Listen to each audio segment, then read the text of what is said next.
Whether you may or may not know, this week is First Amendment week. And when you think the First Amendment rights, a lot of people really like to default to freedom of speech and freedom of religion.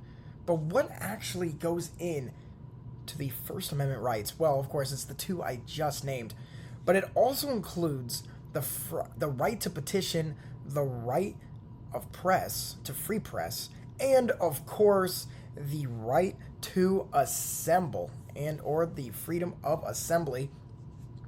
And that's the one we're going to focus on today. A lot of people, when they think freedom of assembly, what do they think? It's very standard to just assume riots. Not just riots, but peaceful protesting or getting in large groups in order to say something about one's government. And that is a part of the freedom of assembly, is to be able to have huge crowds, huge gatherings, and make a really large public statement to your government in order to try to promote change for the better. But when we think freedom of assembly, that is not the only thing that goes in to this freedom. When we think freedom of assembly, we're forgetting about the key fact of the part of assemble in order to get in groups at all.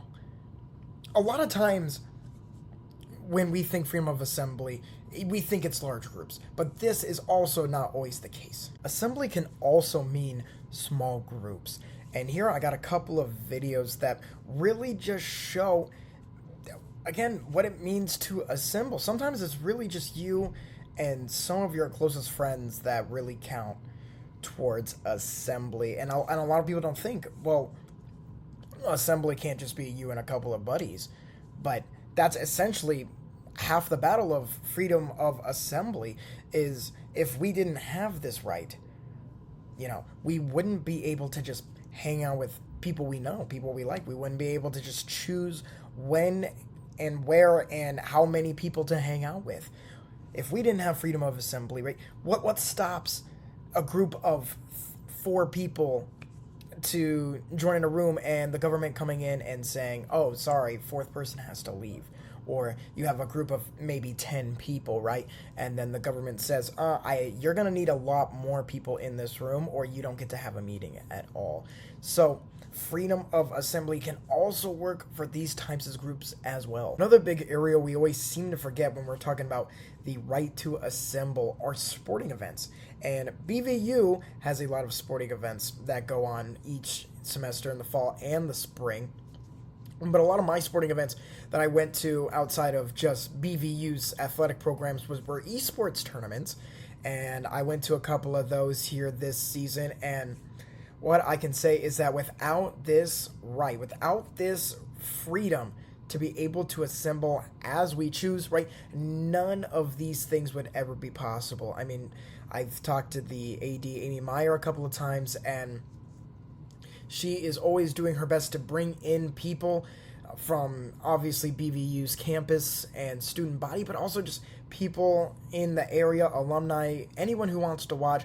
But none of this, again, would be possible if our freedom to assemble was strictly just what people think it is and would be, again, peaceful protesting or some sort of public showing in large masses, right? None of these types of events would ever be possible without this half of this First Amendment right. Now, just like the other rights protected by the First Amendment, the freedom to assemble also works hand in hand with some of the other freedoms that the First Amendment protects. The biggest one that we see a big correlation with is actually freedom of religion, because when you think about it, if you do not have the right to freely assemble and the right to, again, attend any sort of group setting through your own means, you essentially would also then control the freedom of religion. Because let's think about it. Churches, synagogues, mosques, any type of places to worship, you gather in a group. I mean, every time. Unless you're just praying by yourself, and maybe in your own home or something, right? You're going into a public place where you're meeting a whole bunch of people that have the same religious values as you, but without this freedom of assembly, it becomes such a major problem because the government can say, no, you can't meet here to worship. And if you can't meet there, you can't meet somewhere to worship, the government is essentially telling you what you will and can and cannot worship at the same time.